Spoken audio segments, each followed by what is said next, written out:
I watched Derek deliver the news like he was reading routine stock quotations off a monitor. "We are restructuring the logistics division," he said, flashing that polished master of business administration smile he had perfected in business school. "We found someone who can modernize our regional distribution operations for 60% of your current compensation. It is a matter of digital transformation and operational agility, you understand. My name is Gavin Cross. I am 49 years old. I have been working in logistics and supply chain management since I was 17, and I know what true dedication looks like when an employer actually values hard work." Derek had this habit of dropping empty corporate buzzwords into every conversation as if they were gospel truth, then grinning like his expensive degree made everything he uttered automatically brilliant. He did it right now, maintaining that condescending expression he always used whenever he attempted to explain why my 11 years of hands-on logistics expertise was merely legacy, thinking that required an immediate upgrade. 11 full years I had given to Midwest Logistics Corp. 11 years spent building a complex, highly efficient distribution network that moved $200 million worth of automotive components annually across 8 Midwestern states. When I first stepped into the facility over a decade ago, our main distribution centers were absolute disasters. Critical inventory was scattered haphazardly across unmapped aisles. Suppliers were threatening to terminate long-standing contracts because emergency shipments kept getting botched, and there was zero systematic rotation for seasonal inventory. The previous logistics manager had abruptly quit after 6 short months, claiming the operational complexity was completely impossible to master. I accepted the position back then because I needed reliable, steady employment. My wife Eleanor was establishing her independent real estate practice. Our sons Caleb and Nathan were fast approaching college age, and mortgage payments do not care about artistic career aspirations. During those demanding first 8 months on the job, I worked until midnight almost every single evening. I committed myself to learning every part code in our inventory, every delivery schedule, and precisely which manufacturers were dependable and which ones required constant monitoring. I figured out early on that seasonal transmission components could not sit in non-climate-controlled storage during intense summer heat, and heavy brake assemblies required dedicated, reinforced handling equipment to prevent dangerous warehouse bottlenecks. Certain chemical treatments could never be stored in proximity due to chemical compatibility reactions and strict temperature thresholds. Over the years, I personally coded proprietary tracking algorithms that monitored inventory movements in real time, designed zone optimization structures that maximized worker efficiency, and rebuilt relationships with key suppliers until they trusted our operations completely. It took 3 grueling years before the entire network ran flawlessly. After that point, the machinery of our logistics division just worked. Automotive components flowed seamlessly from manufacturing plants to regional dealerships.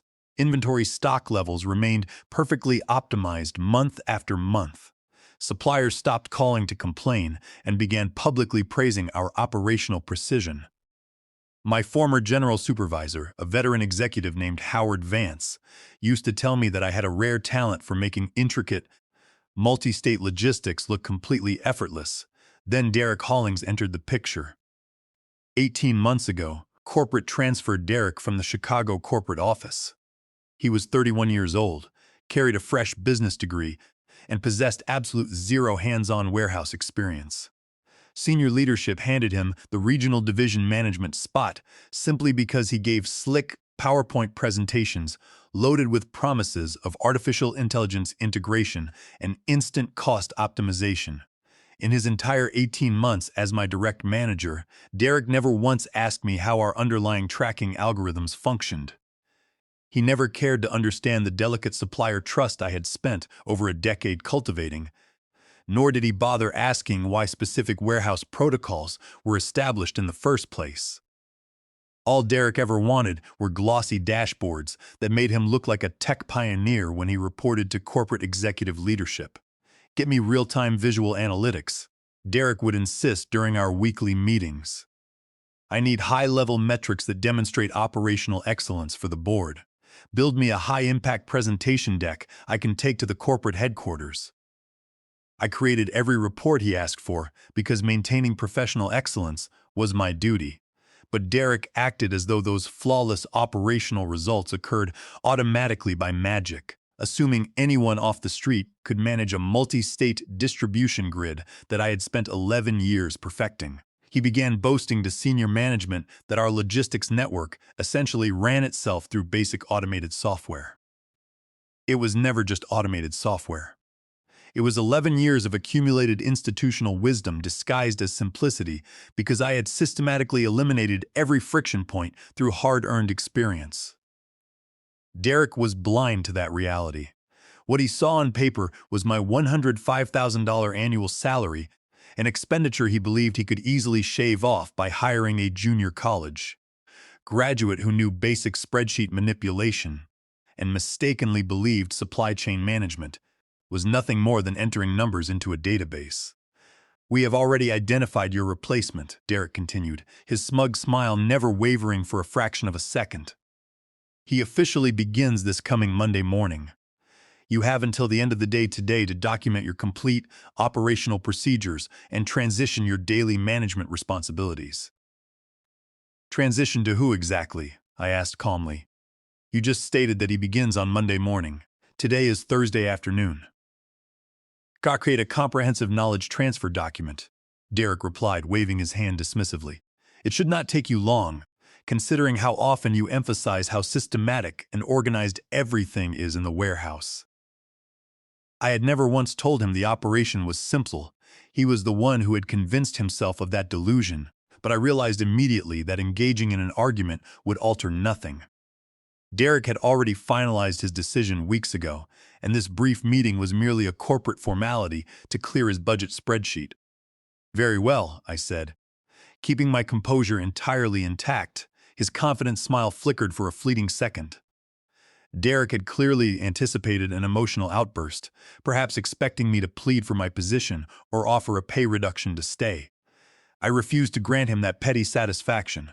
I stood up, turned around, and walked straight back to my office space. It was not a grand corner suite, just a modest room containing a sturdy desk, several heavy steel filing cabinets, and long wooden shelves filled with thick supplier manuals, component catalogs, and 11 years of operational logs. I sat down at my desk, opened my laptop, and began creating the transition file. I listed key vendor phone numbers, emergency contact protocols, delivery timetables, and specific guidelines detailing which suppliers required 3-week lead times for custom transmission overhauls. I documented which brake manufacturers had a habit of running late during quarterly cycles and required safety buffer stock, alongside detailed instructions on how to interpret my zone optimization algorithms when seasonal weather shifts affected freight shipping routes. By the time I reached page 6 of the document, the sheer absurdity of the task hit me.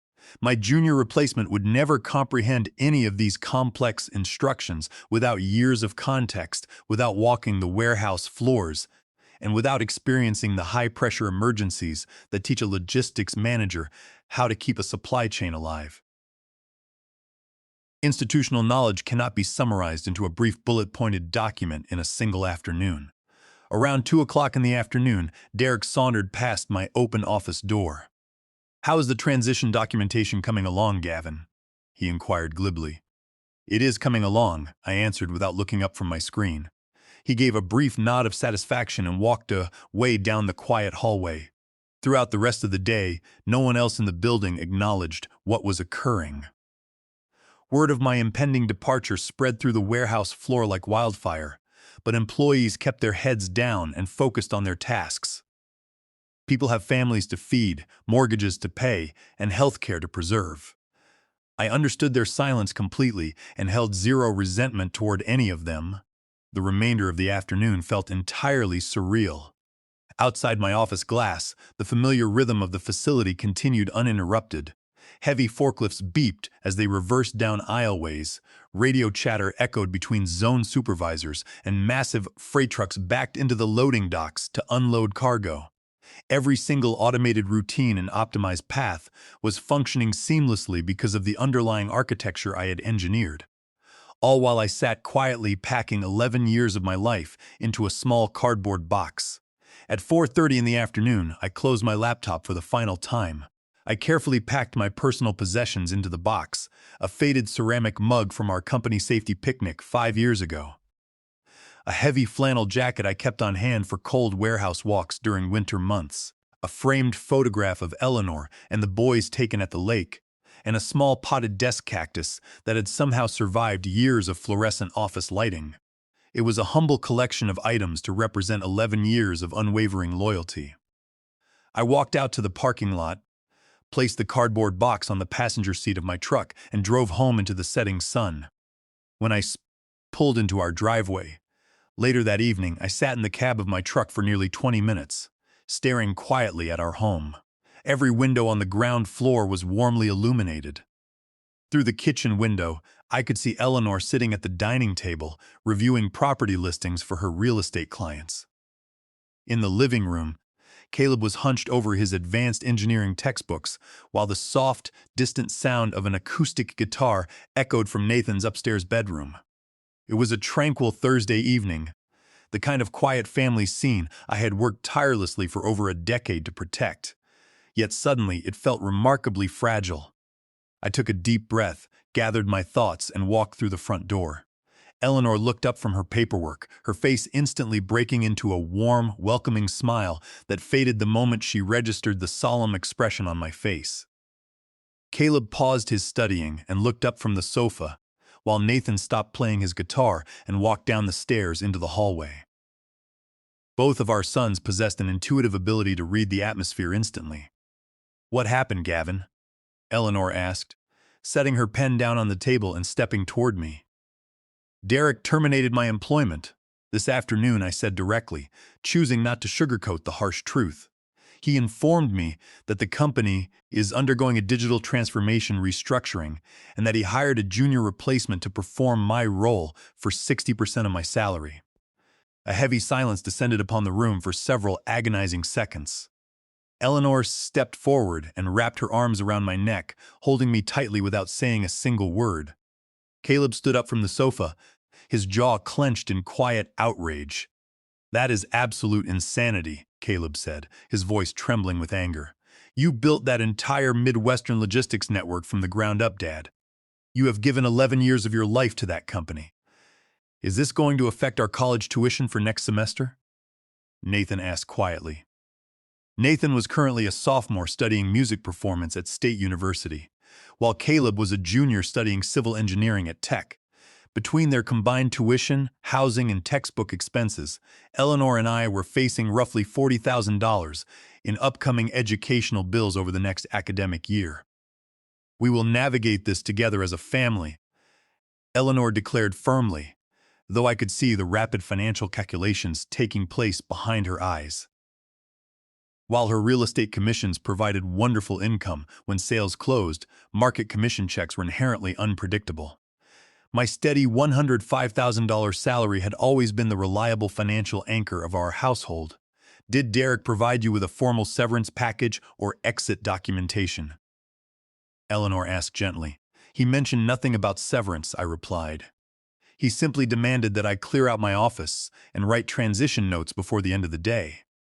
Honestly, I do not believe he cleared this decision with executive management or human resources.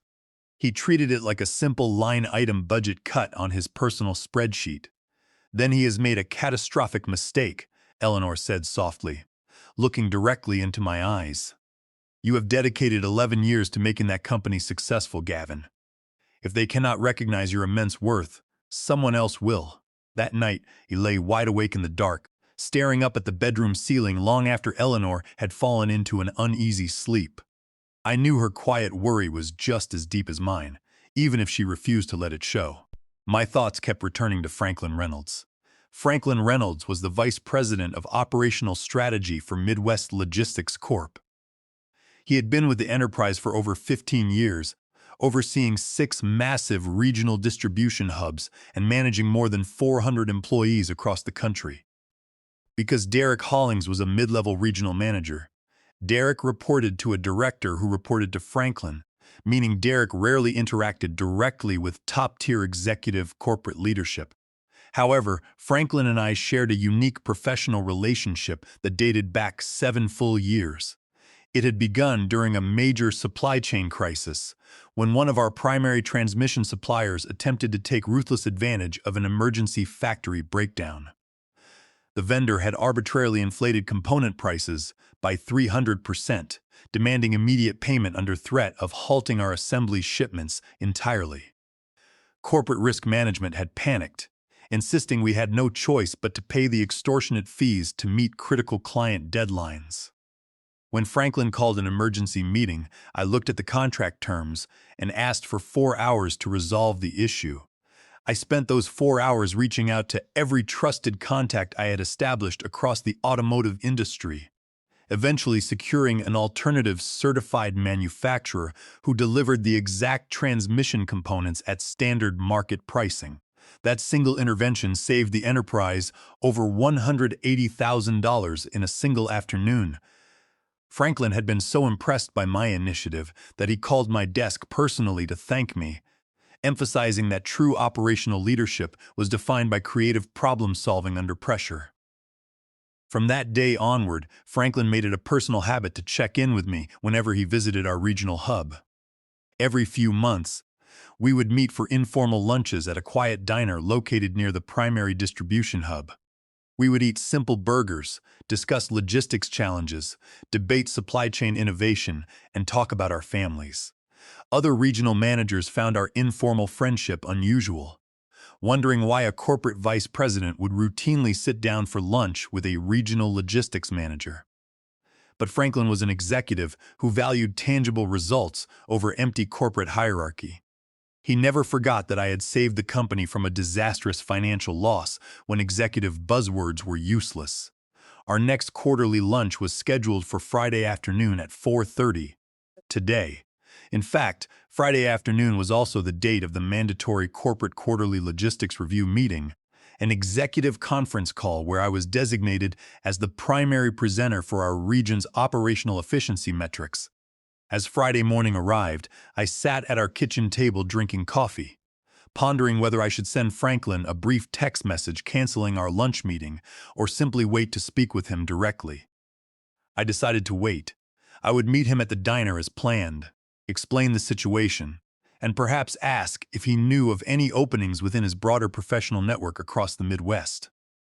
At 4 o'clock on Friday afternoon, I climbed into my truck and began driving toward the diner. The sky was overcast, and traffic along the industrial corridor was heavy with Friday commuter vehicles. As I pulled into the diner parking lot at 4:15, my cell phone began buzzing vigorously on the dashboard.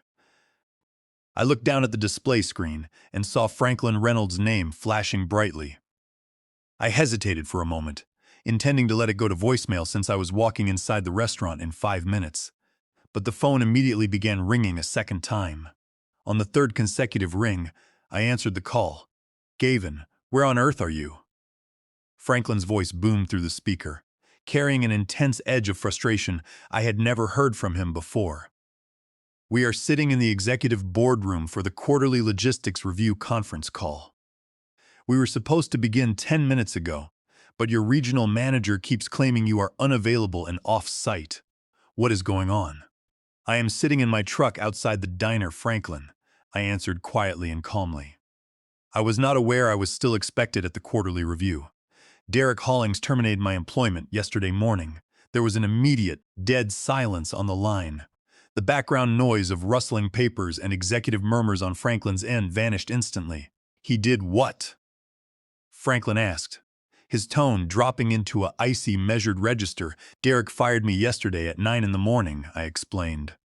He informed me that corporate was executing a digital transformation strategy and that he had hired a replacement who would perform my duties for 60% of my salary. He told me to pack my personal belongings and leave the premises by the end of the day." "I am holding the executive board agenda right now, Gavin," Franklin said, his voice trembling with suppressed rage.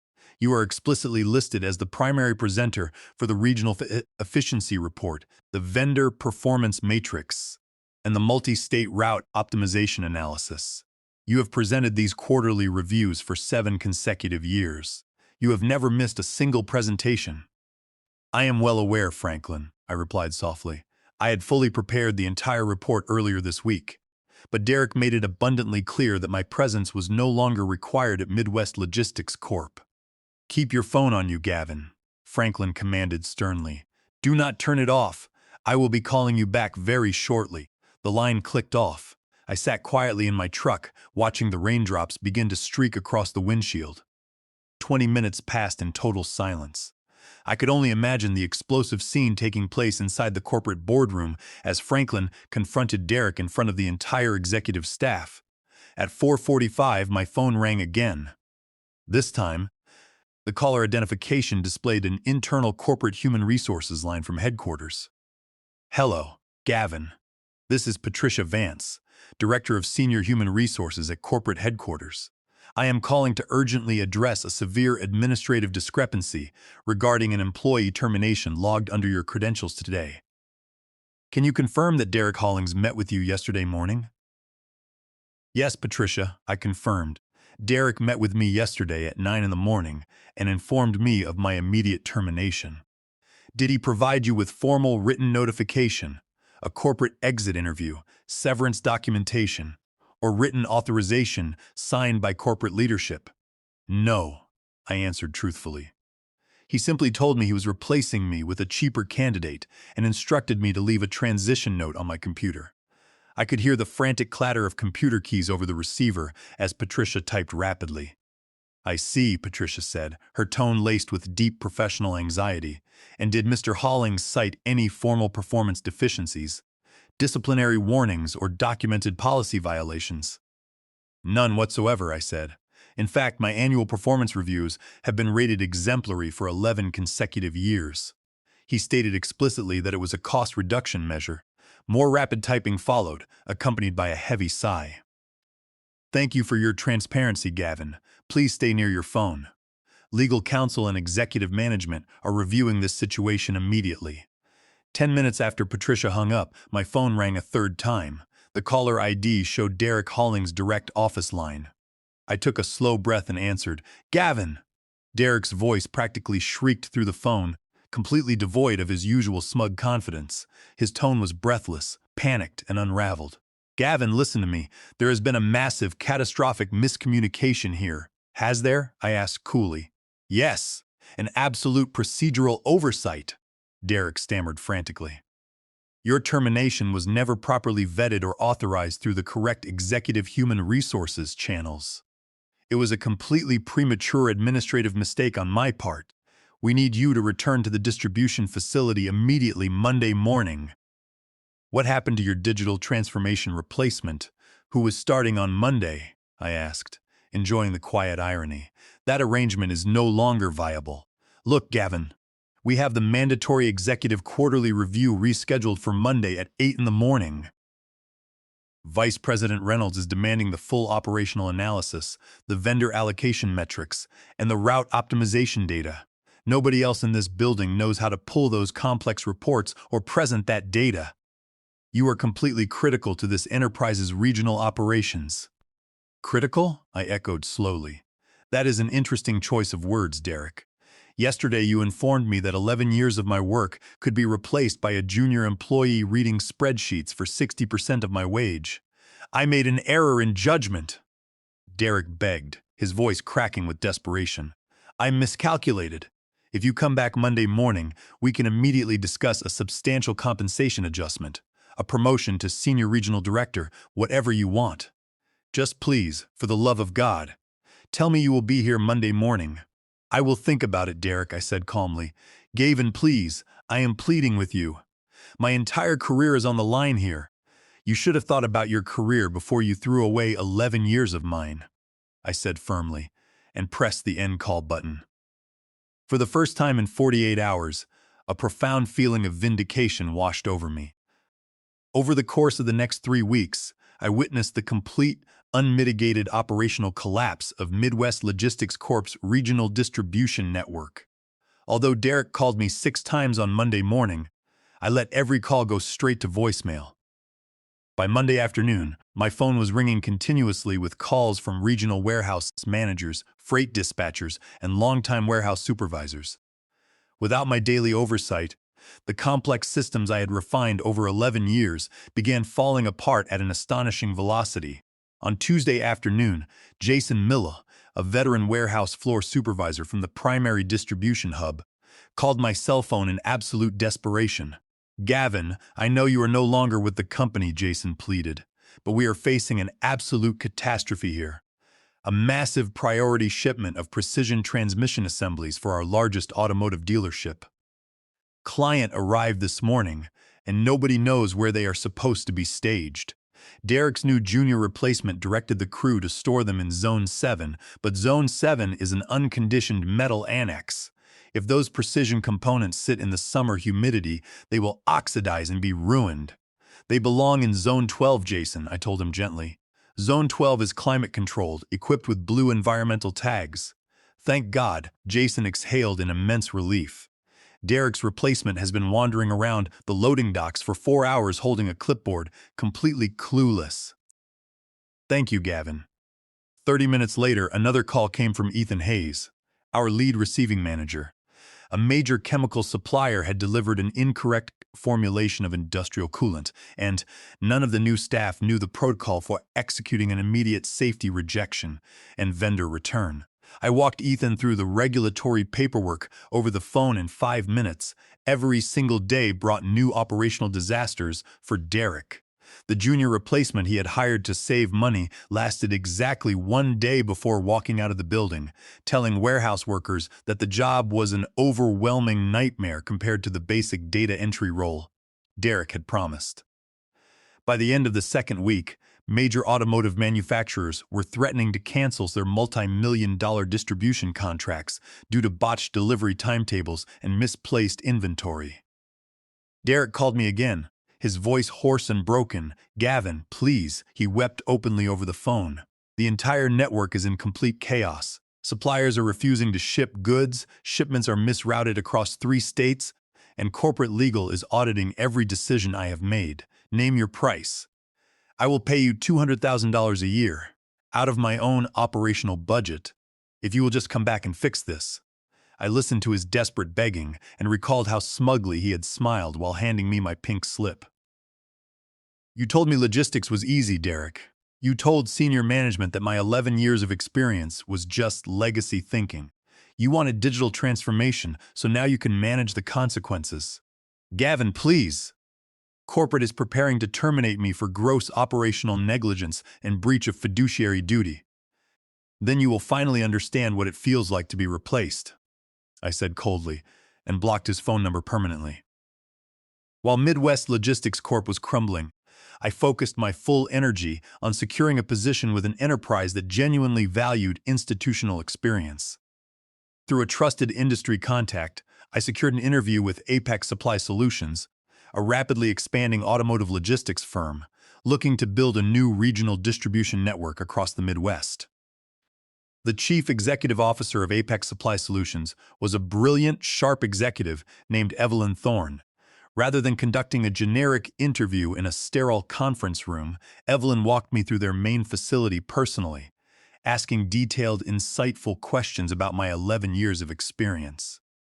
"We are growing rapidly, Gavin," Evelyn explained as we observed the busy warehouse floor. "But we refuse to make the fatal mistake of assuming software can replace human expertise. We need a seasoned leader who understands how to build supplier trust, optimize complex routes, and mentor a growing team. What is your philosophy on supply chain management?" "Real logistics cannot be automated away by spreadsheets," I told her directly. "It requires deep institutional knowledge, meticulous attention to detail, and treating your workforce with absolute dignity and respect." Evelyn smiled warmly and extended her hand. "That is precisely the leadership philosophy we have been looking to bring into our executive team."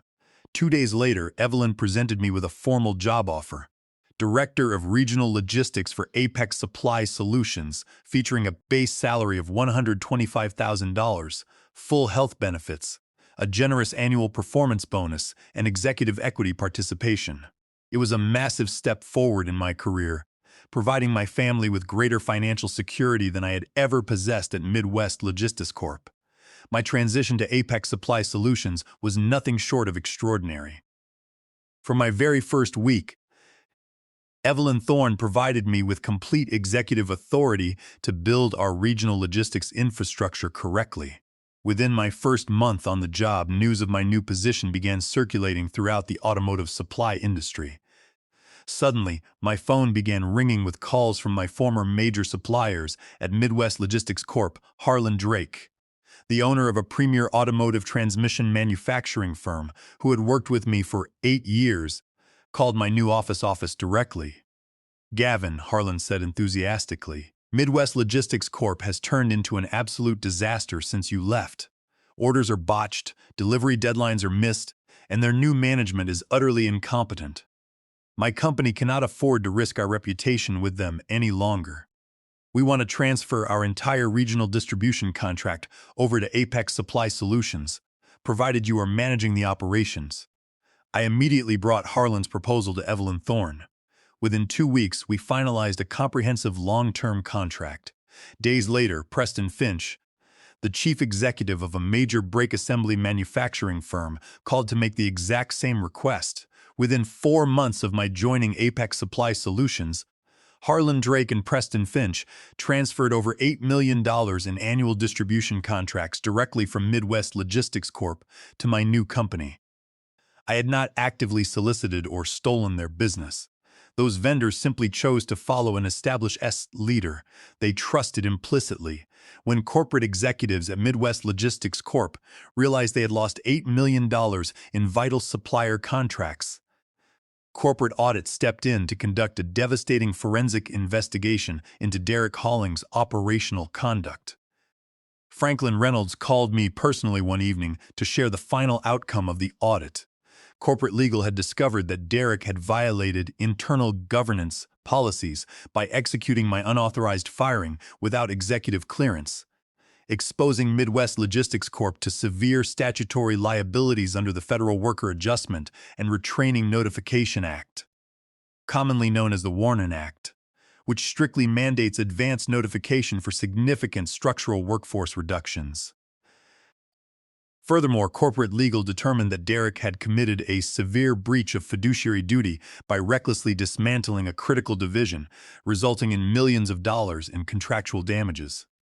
When Derek attempted to copy and utilize the custom zone optimization code I had written years earlier, corporate counsel warned him that attempting to misappropriate my proprietary intellectual property violated federal copyright protection standards under Title 17, United States Code.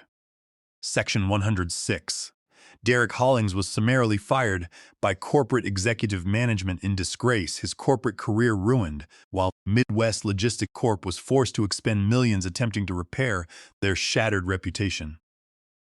Meanwhile, my life at Apex Supply Solutions continued to flourish. 6 months after my arrival, Evelyn Thorne promoted me to Senior Vice President of Enterprise Logistics, entrusting me with the expansion of our new major distribution center in Ohio. To assist with the expanding workload, I hired a brilliant 26-year-old operations assistant named Lucas Miller. Lucas was eager, highly intelligent, and filled with genuine passion for supply chain management. Rather than treating Lucas as a threat or a replaceable cost center, I dedicated myself to mentoring him every single day. I taught him how to read complex inventory patterns, how to cultivate deep trust with vendors, and how to lead warehouse teams with empathy and integrity. One evening, about a year after my termination from Midwest Logistics Corp., I received a surprise phone call from Ethan Hayes, my former receiving manager. "Gavin, I just wanted to call and let you know that I accepted a senior logistics manager position at a new company today," Ethan said, his voice filled with pride. "And I wanted to thank you." "Thank me for what, Ethan?" I asked. "Because 4 years ago, when I was a rookie worker, I made a massive routing error that almost cost the company thousands of dollars. I was terrified I was going to be fired on the spot. But you sat down with me, helped me fix the mistake, and took full responsibility in front of management. You showed all of us what real leadership looks like. When Derek fired you, every worker in that building realized that company had lost its soul. You inspired us to demand better for ourselves. After hanging up the phone, I stood by the window of my spacious corner office at Apex Supply Solutions, looking out at the thriving distribution hub below. Eleanor and I had successfully paid off Caleb and Nathan's college tuition in full. My career was more prosperous and fulfilling than it had ever been, and I was surrounding myself with professionals who valued integrity, hard work, and mutual respect. Getting fired by an arrogant manager after 11 years had initially felt like the end of my professional world. But in reality, it was the catalyst that freed me from an enterprise that took my dedication for granted, propelling me toward the greatest success of my life. True leadership is never defined by a corporate title or a degree. It is built on unwavering integrity, human connection, and excellence that stands the test of time.